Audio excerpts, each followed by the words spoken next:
শরণাগতি ও শ্রদ্ধা গ্রন্থের শ্রদ্ধা অংশের আলোচনা চলিতেছে। ইতিপূর্বে আলোচিত হয়েছে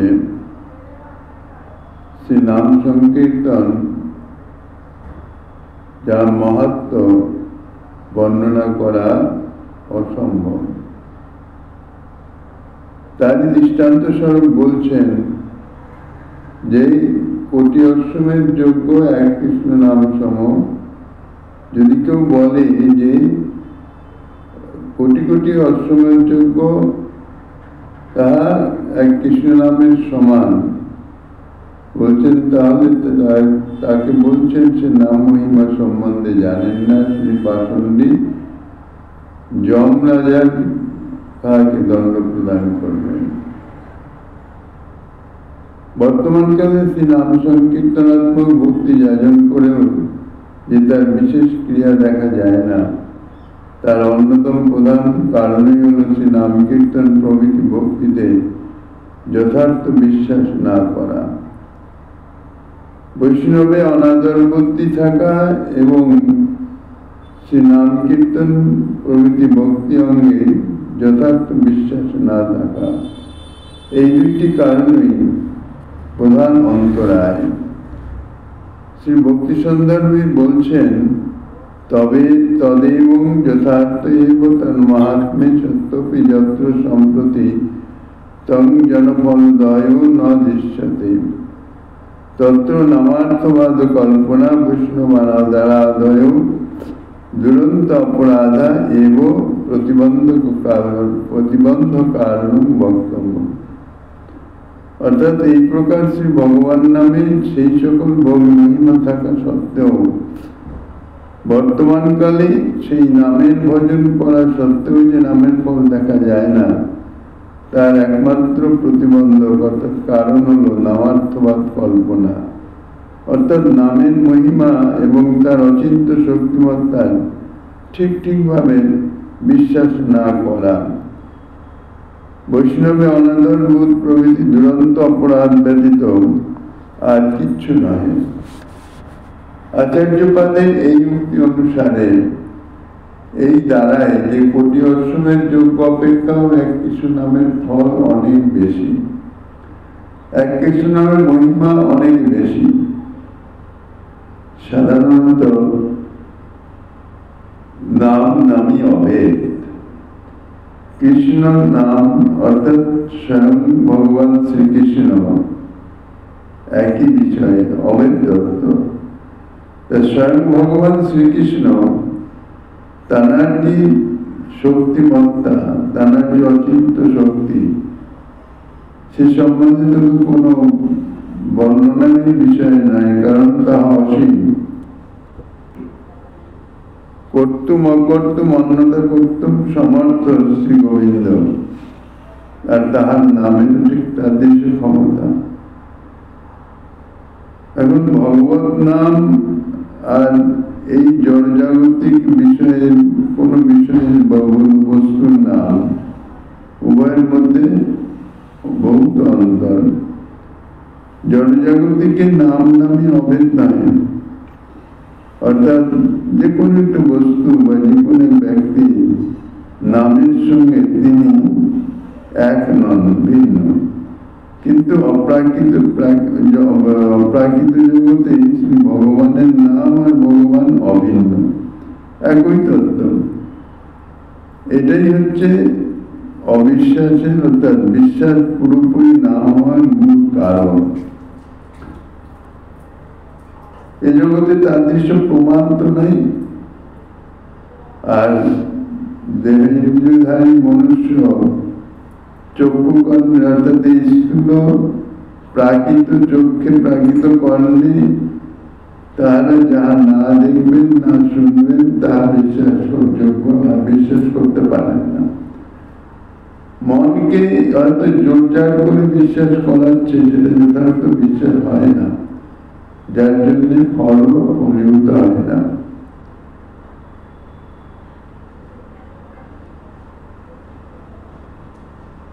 কবিরাজ গোস্বামীপাদ শ্রদ্ধা সম্বন্ধে বলেছেন, শ্রদ্ধা শব্দে কৃষ্ণের ভক্তি করিলে সর্বকর্মকৃত হয়। এই যে সুদৃঢ় বিশ্বাস এবং শাস্ত্র যুক্তির বিচারে নিপুণতাই প্রভু ভক্তিকে উত্তম অধিকারী নির্ণয় করলেন। শাস্ত্র যুক্তিতে সুনিপুণ সুদৃঢ় বিশ্বাস, তিনি ভক্তির উত্তম অধিকারী। ভক্তিতে বিশ্বাসের সুদৃঢ়তার কথা কেন বলেন, আর কেনই বা শাস্ত্র বিচারে নিপুণতার কথা বলা হয়েছে, এবং কেনই বা শাস্ত্র বিচারে নিপুণতাকেই অপরিহার্য বলা হয়েছে, তা ইতিপূর্বে আলোচনায় পরিষ্কার বোঝা গেছে।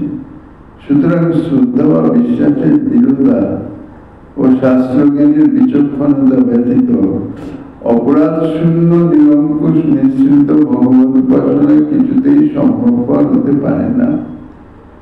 আর ভক্তিতে অবিশ্বাস এবং বৈষ্ণব অনাদর, এ দুটি হচ্ছে ভক্তি পরিপন্থী অপরাধ।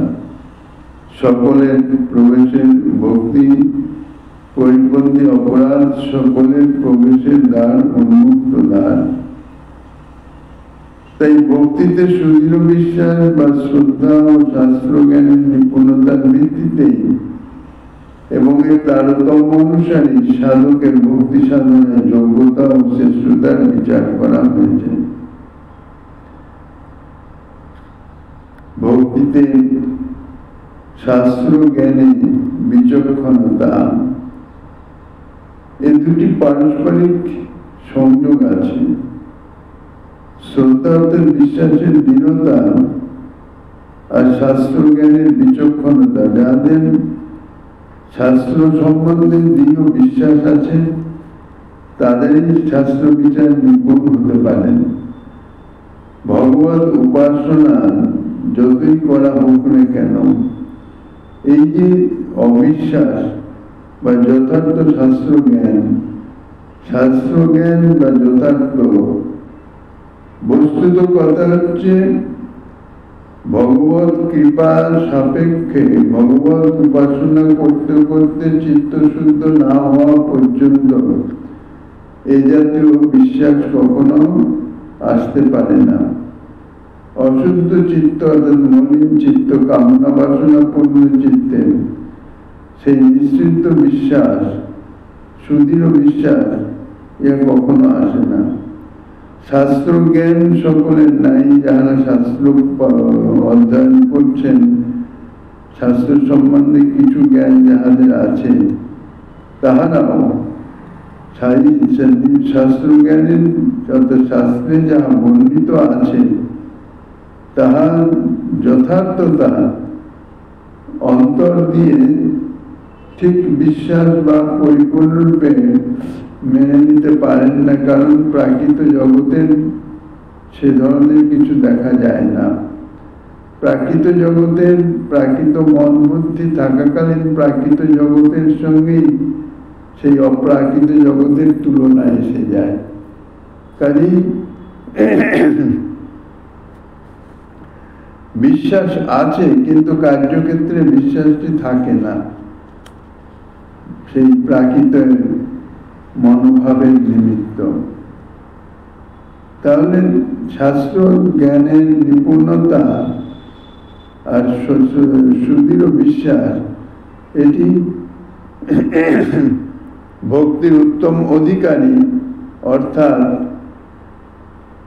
যাহাদের চিত্ত শুদ্ধ হয়েছে, ভগবত নাম সাধন করতে করতে চিত্ত শুদ্ধ হয়েছে, তাহাদের পক্ষেই তাহা সম্ভব, তাহারাই উত্তম অধিকারী।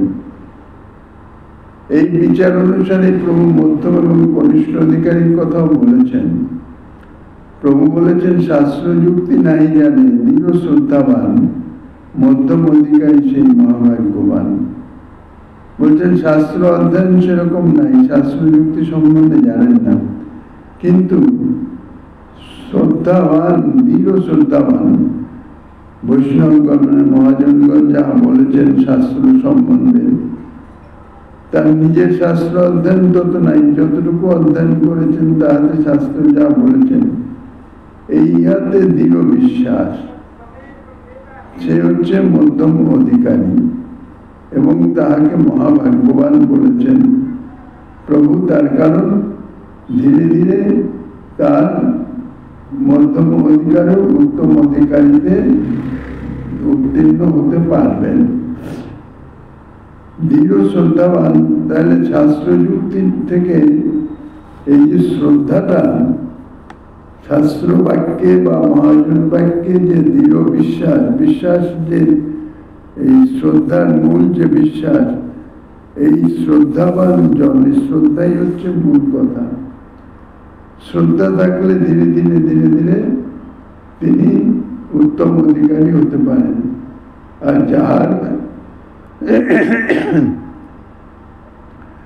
যাহার কোমল শ্রদ্ধা, সে কনিষ্ঠ জন, ক্রমে ক্রমে তিও ভক্ত হইবেন উত্তম।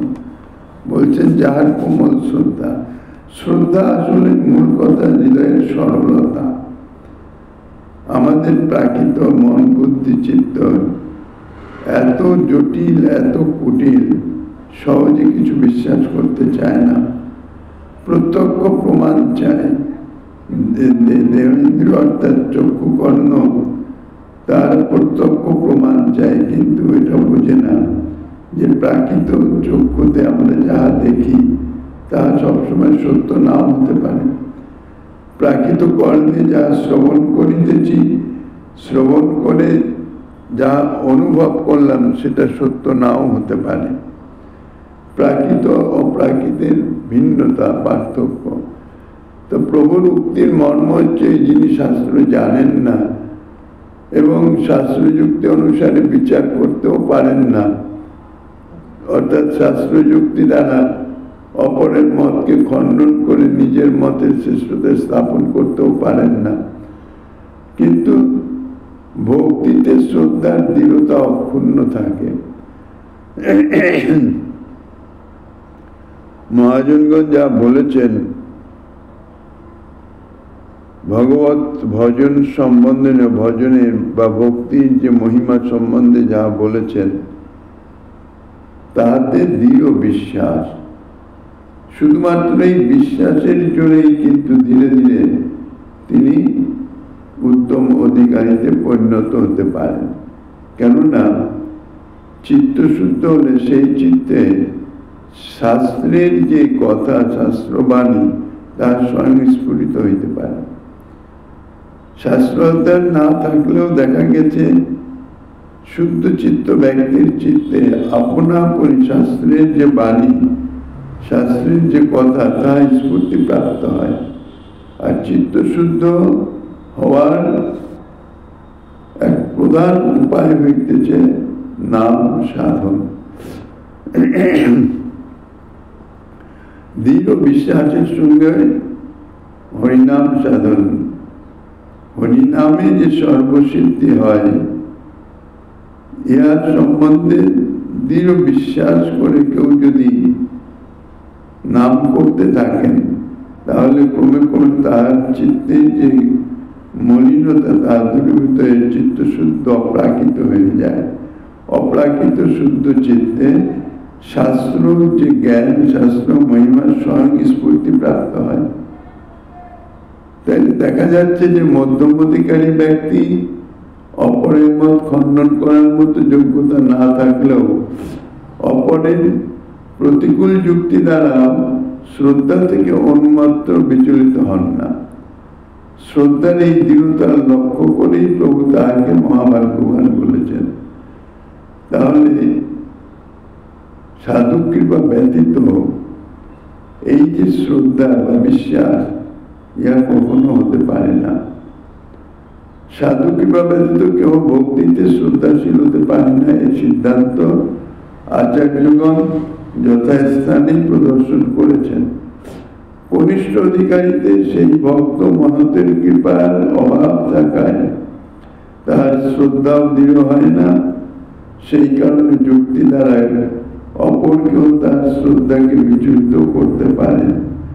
তার শ্রদ্ধাকে বলা হয় কোমল শ্রদ্ধা। অন্য কেউ যুক্তি দ্বারা তার সেই শ্রদ্ধাকে নগণ্য করে দিতে পারেন, খণ্ডন করে দিতে পারেন, শ্রদ্ধা নষ্ট করে দিতে পারেন। আর তিনি তো শাস্ত্র যুক্তি জানেন না, তাই তাকে কনিষ্ঠ অধিকারী বলা হয়েছে। তবে কোন কোন ভক্ত মহতের কৃপায় এবং ভক্তি দেবীর কৃপায় ক্রমে ক্রমে উত্তম অধিকারীর পর্যায়ে তিনিও উন্নীত হতে পারেন, সম্ভাবনা আছে। এখানে একটা প্রশ্ন এসে উপস্থিত হয় যে উত্তম মধ্যম ও উভয় অধিকারী শ্রদ্ধাকে দৃঢ় বলা হয়েছে। তাহলে শ্রদ্ধাই যদি ভক্তিত অধিকারীর যোগ্যতা হয়, তাহলে শ্রদ্ধার দৃঢ়তা থাকা সত্ত্বেও মধ্যম অধিকারী কেন বলা হচ্ছে? কারণ ভক্তি জগতে শ্রদ্ধাই তো আসল বস্তু।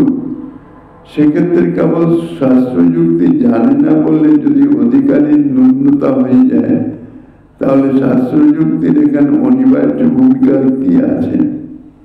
ইহা নিঃসন্দেহে বিবেচনার বিষয়। এ সম্বন্ধে আচার্যপাদ যে মন্তব্য করেছেন তা অবশ্যই আমরা আলোচনা করব। তবে এর সংক্ষিপ্ত উত্তরে যে ভগবান শাস্ত্র জ্ঞানের বশীভূত নন, ভগবান কিন্তু ভক্তির বশীভূত। আর ভক্তি দৃঢ় শ্রদ্ধাতেই ভক্তি লাভ হয়।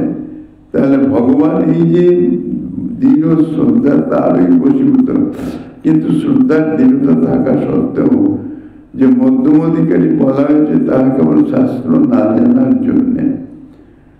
কারণ তার শ্রদ্ধা আছে ঠিকই, কিন্তু সেই বিষয়টি অপরকে সঠিকভাবে ব্যাখ্যা করে বিশ্লেষণ করে তিনি বোঝাতে পারবেন না, কেননা তারা শাস্ত্র জ্ঞান নাই। আচার্যপাদ শ্রীজীবচরণ তিনি বলেছেন যে শাস্ত্র জ্ঞান ব্যতীত ইষ্টে পরতত্ত্ব বোধ হয় না। সেই কারণে শাস্ত্র জ্ঞানহীন অবস্থায় শ্রদ্ধার শিথিলতার প্রবল সম্ভাবনা থাকে। মাত্র এই কারণেই শাস্ত্র জ্ঞান না জানা থাকায় শ্রদ্ধার দৃঢ়তা থাকা সত্ত্বেও তাকে মধ্যম অধিকারী বলা হয়েছে। কেন? তার শ্রদ্ধার দৃঢ়তা আছে ঠিকই, কিন্তু কোন কারণে সেই দৃঢ়তা অর্থাৎ শ্রদ্ধাটি কম হয়ে যেতে পারে, সম্ভাবনা আছে, যেহেতু তার শাস্ত্র জ্ঞান নেই। অতএব এই বিচার অনুসারে জানা যায় যে শাস্ত্র জ্ঞানের অভাব থাকলে শ্রদ্ধার দৃঢ়তারও অভাব হওয়ার সম্ভাবনা থাকে। এখন হয়তো শ্রদ্ধার দৃঢ়তা আছে, কিন্তু ভবিষ্যতে কোনো কারণে অপরের যুক্তি তর্কের কাছে পরাজিত হয়ে তার শ্রদ্ধার শিথিলতা আসতে পারে। অতএব এই বিচার অনুসারে জানা গেল যে শাস্ত্র জ্ঞানের অভাব থাকলে শ্রদ্ধার দৃঢ়তার অভাব হতে পারে। তাই শাস্ত্র বিচার নিপুণতা এবং শ্রদ্ধার দৃঢ়তা এর আধারেই ভক্তি সাধকের উৎকর্ষতা এবং ন্যূনতার কথা বলা হয়েছে। যে যে স্থলে এই দুটির আধিক্য আছে, অর্থাৎ শাস্ত্র জ্ঞানও আছে, সেই সঙ্গে সঙ্গে শ্রদ্ধা অর্থাৎ বিশ্বাস ও দৃঢ়তার সঙ্গে আছে, সেইখানে সাধকের উৎকর্ষতা। আবার যে স্থলে এই দুটির ন্যূনতা, সেখানে সাধকের ন্যূনতা, ইহাই জানতে হবে। এইভাবে শ্রদ্ধার তারতম্য, শাস্ত্রযুক্তি বিচার যোগ্যতার তারতম্যে ভক্তিত অধিকারীর তারতম্য সম্বন্ধে প্রভুর উক্তির মর্ম যথার্থ এইরকমই হয়েছে। এখানে গৌড়ীয় বৈষ্ণব আচার্যবর্য শ্রীযুগপাদ ঘোষের গোস্বামীপাদের ভক্তিতত্ত্ব প্রতিপাদক বিখ্যাত যে গ্রন্থ শ্রী ভক্তি রসামৃত সিন্ধু, সেই ভক্তি রসামৃত সিন্ধুতে বর্ণিত শ্রদ্ধার তারতম্য সম্বন্ধে যে তত্ত্ব সম্বলিত বিচার প্রদর্শন করা হয়েছে এবং শ্রী চৈতন্য চরিতামৃত গ্রন্থকার শ্রদ্ধা সম্পর্কিত প্রভুর ভক্তির মর্ম জানাতে এখানে যে দৃষ্টান্ত রূপে যা উল্লেখ করেছেন, শ্রদ্ধা সম্পর্কিত উক্তি গ্রন্থ বর্ণিত শ্লোকগুলি টিকা সহ এখানে বিবেচনা করা হচ্ছে, যাহাতে আমরা প্রভুর উক্তির নিগুড় মর্মকে সহজে সকলে আরো সুন্দরভাবে বুঝতে পারি। গৌড়ীয় বৈষ্ণবাচার্যপাদগণের মধ্যে যারা পরতত্ত্ব সার ভগবান শ্রীকৃষ্ণ চৈতন্য দেবের প্রবর্তিত অনুরাগময়ী শ্রী ভগবান নাম কীর্তন স্মরণ প্রধান বিশুদ্ধ রাগানুগা প্রেম ভক্তিকে শাস্ত্রীয় সিদ্ধান্ত বিচার অনুসারে দার্শনিক ভক্তি ভিত্তিতে প্রতিষ্ঠিত করেছেন। তাদের মধ্যে শ্রীরূপ সনাতন এবং শ্রী গোস্বামী পাদ তাদের ভূমিকা সর্বোপরি। শরণাগতি প্রকরণে ইতিপূর্বেই নিবেদন করা হয়েছে, ভগবত তত্ত্ব ও ভগবত ভজন সম্পর্কিত যে কোনো সিদ্ধান্তই যথার্থভাবে জানতে হলে অবশ্যই ইহাদের রচিত অর্থাৎ গোস্বামী পাদগণের রচিত গ্রন্থের প্রতি দৃষ্টিপাত করতে হয়। শ্রীমৎ মহাপ্রভুর মতাদর্শ গৌড়ীয় বৈষ্ণব ধর্মের মূল তত্ত্ব যে শ্রী চৈতন্য চরিতামৃত গ্রন্থের প্রতি পৃষ্ঠায় প্রতি ছত্রে প্রতিটি অক্ষরে মধ্য গগনের সূর্য কিরণের ন্যায় বিকীর্ণ বিচ্ছুরিত হচ্ছে, তার মূল তত্ত্বাংশ ও উপাদান এই গোস্বামীগণের রচনার সম্ভার থেকেই শ্রী চৈতন্য চরিতামৃতকার বহুদর্শী অদ্বিতীয় রহস্যতত্ত্ববিদ ছিল কৃষ্ণদাস কবিরাজ গোস্বামী চরণ তাহা সংগ্রহ করে শ্রী চৈতন্য চরিতামৃত গ্রন্থের মধ্যে পরিবেশন করেছেন।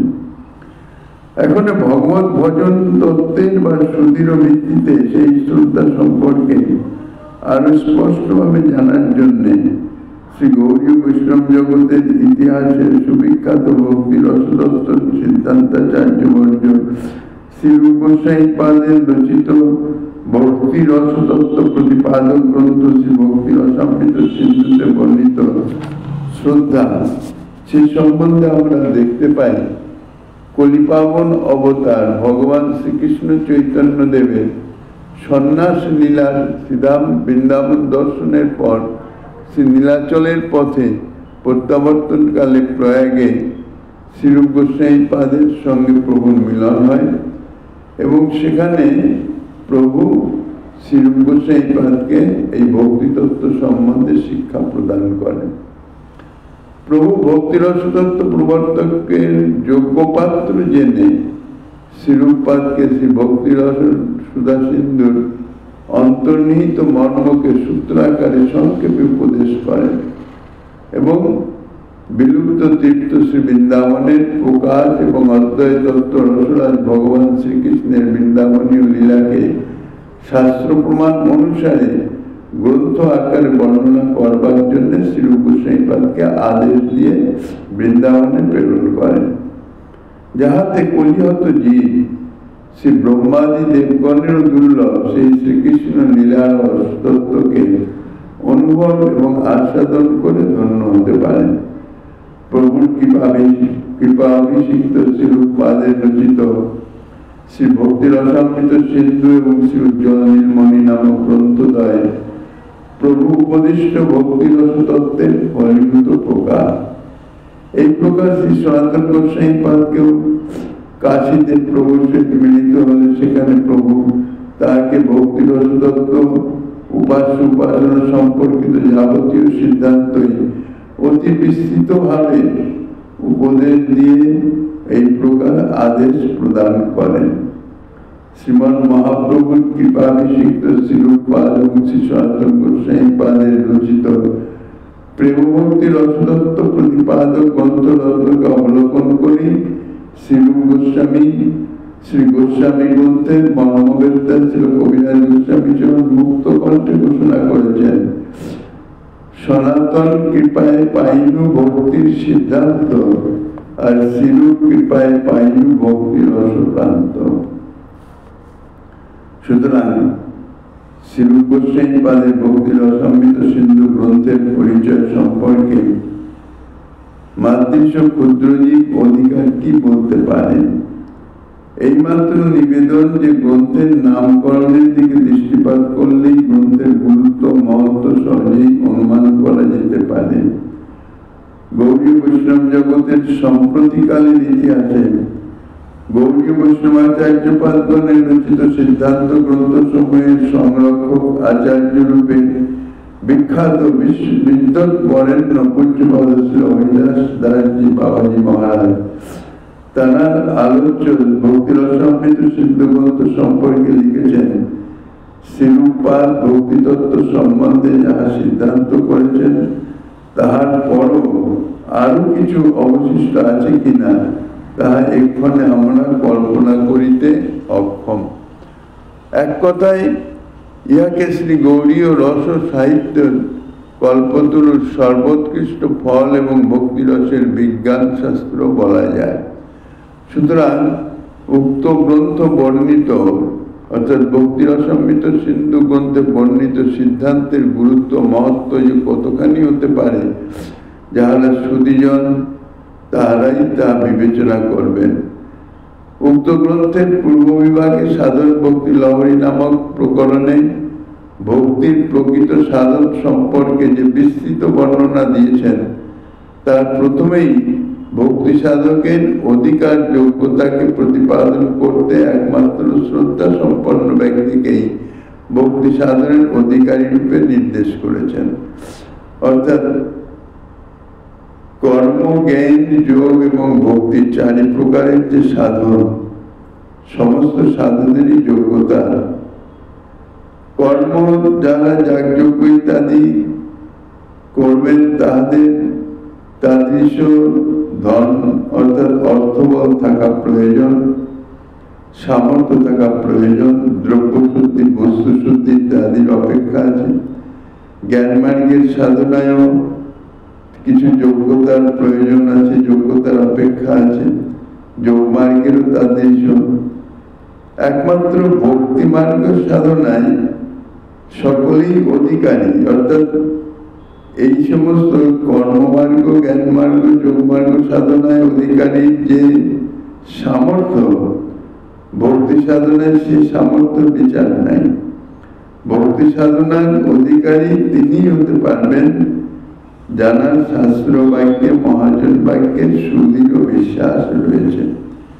এই বিশ্বাস থেকে শ্রদ্ধা জাত হয়েছে। এই বিরাট বিশ্ব জগতে বিবিধ প্রকার রুচিযুক্ত মানবগণ বাস করেন। বলতে গেলে সমস্ত মানুষেরই রুচি ভিন্ন ভিন্ন। একই রকম রুচি সম্পন্ন দুজন মানুষকে কখনোই পাওয়া যায় না। সৃষ্টির এমনই বিচিত্র রহস্য। তার মধ্যে আবার নানা জাতি, নানাবিধ সংস্কার বিদ্যমান আছে। যেমন ব্রাহ্মণ, ক্ষত্রিয়, বৈশ্য, শূদ্র, অল্প বিজ্ঞ, শিক্ষিত, অশিক্ষিত, পাপী, পুণ্যাত্মা প্রভৃতি বহুতর শ্রেণীর বিবিধ স্বভাব সম্পন্ন বহু মানুষ আছেন। ইহাদের মধ্যে কোন ব্যক্তি ভক্তি সাধনের যথার্থ অধিকারী বা যোগ্য পাত্র তার বিচার করা অত্যন্ত কঠিন।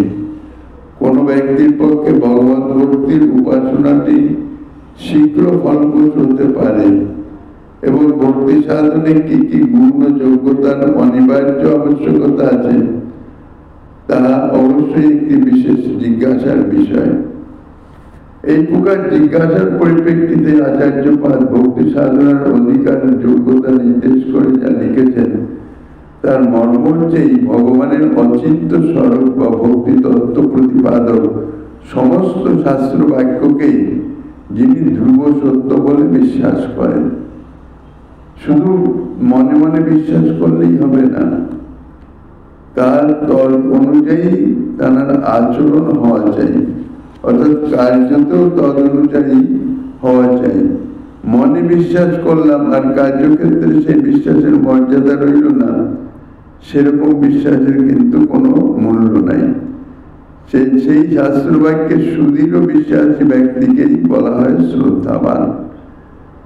এইরকম শ্রদ্ধাবান ব্যক্তি ভক্তি সাধনার উপযুক্ত যোগ্য ব্যক্তি, যথার্থ অধিকারী বলে বিবেচিত হন। তাহলে দেখা যাচ্ছে যে ভক্তি সাধনার ভিত্তি হইতেছে শ্রদ্ধা। শ্রদ্ধা অর্থাৎ শাস্ত্রবাণীতে শ্রদ্ধা। মহাজনগণ যাহা বলেন তাহা শাস্ত্রবাণী বলেন। মহাজনগণ যে শাস্ত্রবাণী বলেন তাহাতে সুদৃঢ় বিশ্বাস, ইহাই হচ্ছে যে যথার্থ শ্রদ্ধা। বিশ্বাস বিশ্বাস অনুযায়ী আচরণ, অর্থাৎ কার্যক্ষেত্রেও সেটি বিদ্যমান থাকবে। এইরূপ শ্রদ্ধাবান ব্যক্তি ভক্তি সাধনে আশু সিদ্ধি লাভ করেন, অর্থাৎ অতি শীঘ্রই সিদ্ধি লাভ করে যান, ভক্তিতে অধিকারী। ভক্তিতে সিদ্ধি লাভ আর কি? ভক্তি সাধনের প্রথম কথাই হচ্ছে চিত্তশুদ্ধি, অনর্থ নিবৃত্তি। ভক্তি সাধনার এই গোড়ার কথা অনর্থ নিবৃত্তি। শ্রদ্ধায় যদি দৃঢ় হয়ে যায় তাহলে অতি শীঘ্রই তাহার অনর্থ নিবৃত্তি হয়ে যায় কোনো ফল ভোগের মাধ্যম দিয়ে। অনর্থ নিবৃত্তি হয়ে চিত্ত শুদ্ধ হয়ে গেলেই তখন যে শ্রদ্ধাটি আরো দৃঢ় থেকে দৃঢ়তর হতে থাকে। কেননা কোনো বস্তুতে বিশ্বাস করে অগ্রসর হয়ে যদি সেটি প্রাপ্ত হওয়া যায় তাহলে বিশ্বাসটা আরো দৃঢ় হয়। ঠিক সেই রকম ভাবে দৃঢ় হতে থাকে। দৃঢ় হতে হতে নিষ্ঠা রুচি আসক্তি স্তর অতিক্রম করে ভাব স্তরে তিনি পৌঁছে যেতে পারেন। অর্থাৎ অতি শীঘ্রই সাধনায় তিনি অগ্রসর হতে পারেন। কিন্তু এই যা কিছু সমস্ত কিছুর মূলে হচ্ছে সেই বিশ্বাস, যোগ্য বিশ্বাস থাকা চাই। শ্রদ্ধাবান ব্যক্তি ভক্তি সাধনে আশু সিদ্ধি লাভ করেন, অর্থাৎ অতি শীঘ্রই সিদ্ধি লাভ করতে পারেন। তার ভজন প্রাণবন্ত হয়ে প্রতিক্ষণেই বৃদ্ধিশীল হতে থাকেন। তিনি ভক্তি সাধনের প্রকৃত অধিকারী। য কেনাপ্যতিভাগ্যেন জাত শ্রদ্ধস্য সেবনে নাতিশক্ত ন বৈরাগ্য ভাগবত শ্যামধিকার্যসৌ। ভক্তি রসামৃত সিন্ধুতে বলছেন, যে ব্যক্তি মহতের সঙ্গ থেকে উৎপন্ন কোন এক বিশেষ সংস্কার অনির্বচনীয় অতিশয় সৌভাগ্যবশত ভগবান শ্রীকৃষ্ণের সেবায় ও তার কথা দিতে সুদৃঢ় বিশ্বাসাত্মক শ্রদ্ধা লাভ করে থাকেন, বিষয় ভোগে একেবারে বৈরাগ্য যুক্ত নয়, অথচ বিষয়ে আবার অতি আসক্ত নন, সেই ব্যক্তি ভক্তিতে যথার্থ যোগ্য অধিকারী বলে বিবেচিত হন। শ্রীমন মহাপ্রভু ইয়াকে বলেছেন যুক্ত বৈরাগ্য। অর্থাৎ শুষ্ক বৈরাগ্য নয়, দৃঢ় সিদ্ধান্ত নিয়ে এই সমস্তগুলো ত্যাগ করতে হবে, কঠোর কিছু সাধন করতে হবে তাহা নয়। যাহা করণীয় সহজভাবে করণীয়, অর্থাৎ ভক্তি সাধনের জন্য দেহকে বাঁচিয়ে রাখতে হবে, দেহকে রক্ষা করবার জন্য যতটুকু প্রয়োজন ততটুকু গ্রহণ করতে হবে। এই হইতেছে যুক্ত বৈরাগ্য। ভক্তি সাধনায় অধিকার সম্বন্ধে শ্লোকে যা বলা হয়েছে তার মূল বক্তব্য এই যে ভগবান শ্রীকৃষ্ণের সেবা করলেই তার চরণে ভক্তি দ্বারাই সর্বসিদ্ধি লাভ হবে। এই প্রকার দৃঢ় বিশ্বাসযুক্ত শ্রদ্ধাকেই ভক্তি সাধনে অধিকার যোগ্যতা নির্দেশ করেছেন। কৃষ্ণ ভক্তি করিলে সর্বকর্মকৃত হয়। সুতরাং ইয়ে স্পষ্ট যে একমাত্র শ্রদ্ধাই হচ্ছে ভক্তি সাধনের অধিকারীর আসল লক্ষণ। এখন এই বিষয়ে বক্তব্য আছে। শ্রীকৃষ্ণ ভজন করলে তার সমস্ত কর্ম সিদ্ধ হয়ে যায়। তার কোথাও জীব জন্মগ্রহণ মাত্রই পঞ্চঋণে ঋণী থাকেন, দেবঋণ, পিতৃঋণ ইত্যাদি ইত্যাদি। 5 রকমের ঋণ জন্ম হওয়া মাত্রই এই ঋণগুলি সেই সেই কর্মের মাধ্যমে পরিশোধ করতে হয়। যতদিন দেহ থাকে ততদিন। কিন্তু এগুলি তাহার কর্তব্য কর্ম। সংসার যাত্রাও নানাবিধ কর্তব্য কর্ম থাকে, ব্যবহারিক জগতেও কিছু কর্তব্য কর্ম থাকে। কিন্তু বলছেন কৃষ্ণ ভক্তি করিলে সর্বকর্মকৃত হয়ে যায়, অর্থাৎ আলাদাভাবে কোনো কাজ করতে না, সমস্ত কাজ করা হয়ে যায়। তাহলে শ্রীকৃষ্ণ ভজন করলেন, অর্থাৎ সারাদিন শ্রীকৃষ্ণের নাম করলাম, বসলাম, সেইভাবে শ্রীকৃষ্ণ ভজনে রত রইলাম। অথচ সংসারও রয়েছে, সংসারের কি কর্ম ইত্যাদি কিছুই করলাম না, কেননা কৃষ্ণ ভজন করছি, আমার তো কাজ হয়ে যাচ্ছে সব। এটা কিন্তু যথার্থ শ্রদ্ধার পরিভাষা নয়। ব্যবহারিক জগতে যেখানে থাকা যায়, ব্যবহারিক জগতের যে ব্যবহার, তাহাও কর্তব্যের মধ্যে পড়ে এবং তাহাকেও কর্তব্য হিসাবে কৃষ্ণ ভজনের অন্তর্ভুক্ত হয়ে যায়। শুধুমাত্র বসে হরিনাম করলাম, তাহাতেই কৃষ্ণ ভজন হয়ে যাবে, আর কোনো কাজ করতে হবে না। যথাসময়ে প্রসাদ এলো, প্রসাদ পেলাম, বসে নাম করলাম, এই জাতীয় বিশ্বাস, এটা কিন্তু যথার্থ বিশ্বাস নয়, শ্রদ্ধাও নয়। ভগবত ভজন, শ্রীকৃষ্ণ সম্বন্ধনীয় সমস্ত কর্মই ভগবত ভজন, অর্থাৎ কৃষ্ণ ভক্তি। অর্থাৎ আমি যাহা কিছু করব, সাংসারিক কর্তব্য, গৃহস্থের যে কর্তব্যগুলি থাকে, সেই কর্তব্যগুলি যথাযথ পালন, ভগবত শরণাগত যথাযথ পালন করতে হবে।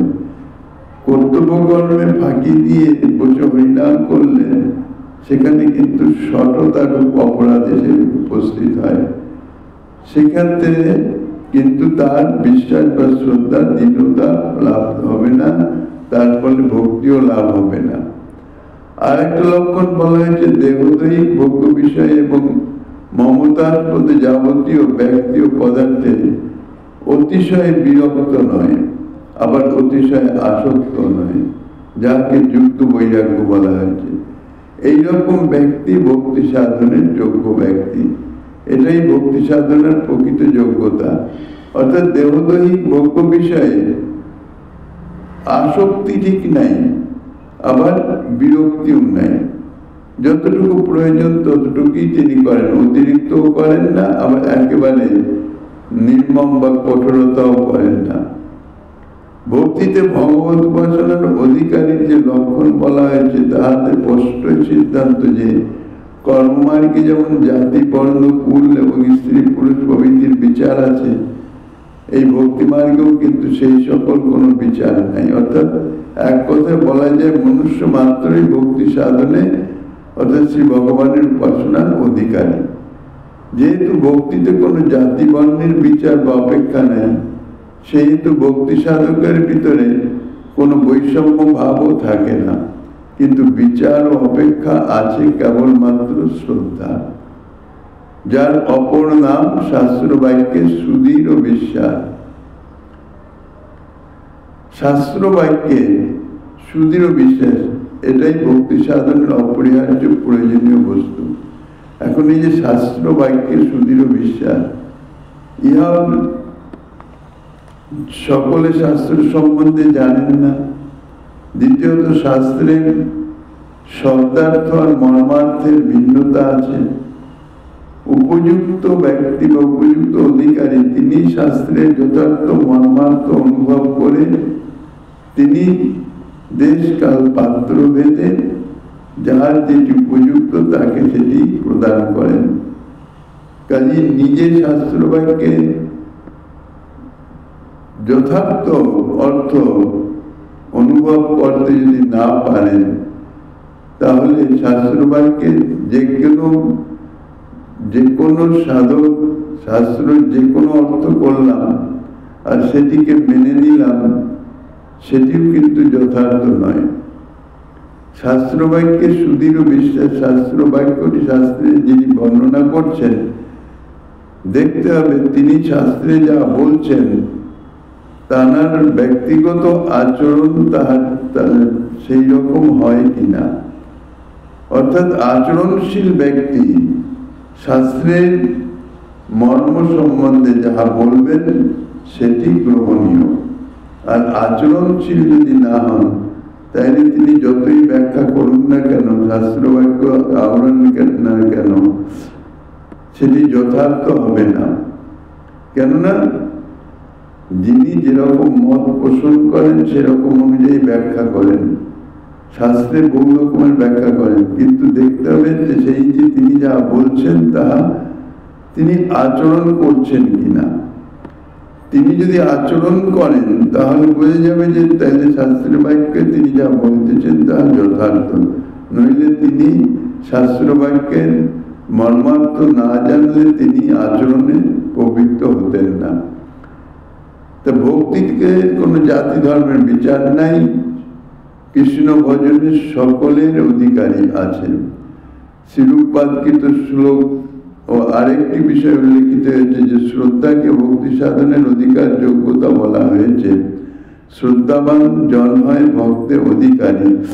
সেই শ্রদ্ধারও কারণ রূপে কোনো অতিভাগ্যকে নির্দেশ করা হয়েছে, কারণ না শ্রদ্ধারও কিন্তু বিষয় আছে। অতিভাগ্য বা অতিশয় ভাগ্য বলতে কি বোঝায় তা না জানলে শ্রদ্ধার কারণকে জানা যেতে পারে না। আচার্যপাদ শ্রীজীব গোস্বামী চরণ এই শ্লোকের ব্যাখ্যা টিকায় লিখেছেন, অতিভাগ্যেন মহৎ সংঘাতি জাত সংস্কার বিশেষ। শ্লোকে যে বলছেন অতিভাগ্য, এই অতিভাগ্য শব্দের অর্থ হল মহতের সঙ্গজাত কোন সংস্কার বিশেষ। শ্রীজীব গোস্বামী চরণ উক্তির মর্ম এই যে বিষয় সঙ্গযুক্ত বিষয় সঙ্গ বিমুক্ত ভগবৎ সঙ্গী যাহারা, তাহাদিগকে শাস্ত্রে মহৎ বলা হয়। যাহাদের বিষয় সঙ্গ নাই, বিষয়ের সঙ্গে থেকে মুক্ত যাহারা, যাহারা ভগবৎ সঙ্গী অর্থাৎ ভক্ত সঙ্গী যাহাদের অবস্থান, তাহাদিগকে শাস্ত্রে বলা হয় মহৎ ব্যক্তি। সেই প্রকার মহতের সঙ্গ যদি কোনো জীবের ভাগ্যে ঘটে, তাহলে উক্ত মহতের সঙ্গ থেকে তার কৃপায় জীবের অন্তরে একটি বিশেষ সংস্কার তৈরি হয়ে যায়। সঙ্গের প্রভাবে রং ধরে, যে জাতীয় সঙ্গ করা হয় সেই জাতীয়ই তার সংস্কার জন্মাবে, যা অনাদি অবিদ্যাজাত মায়িক কর্ম সংস্কার থেকে সম্পূর্ণ ভিন্ন এক ভিন্ন সংস্কার। এই সংস্কার বিশেষের ফলেই মায়ামুক্ত ভগবত বহির্মুখ বিষয়াসক্ত জীবের তখন ভগবানে ও ভক্তি তত্ত্ব প্রতিপাদক শাস্ত্র বাক্যে সুদৃঢ় বিশ্বাসাত্মক শাস্ত্রীয় শ্রদ্ধা লাভ হয়। আর এইরকম শ্রদ্ধাবান শাস্ত্র বিশ্বাসী ব্যক্তিকেই ভক্তি সাধনের উপযুক্ত যোগ্য অধিকারী বলা হয়ে থাকে।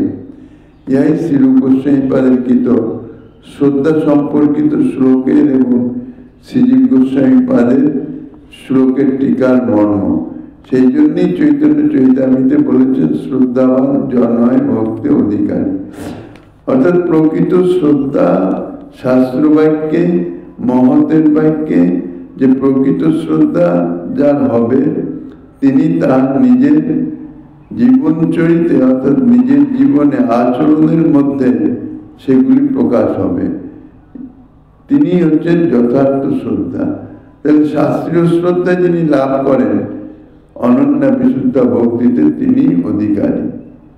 এ সম্বন্ধে আরো যাহা কিছু আলোচনা প্রবর্তন করছেন শ্রীমন মহাপ্রভু গীতাইনাথের কৃপা হলে আগামী দিন আস্বাদনের বাসনা রেখে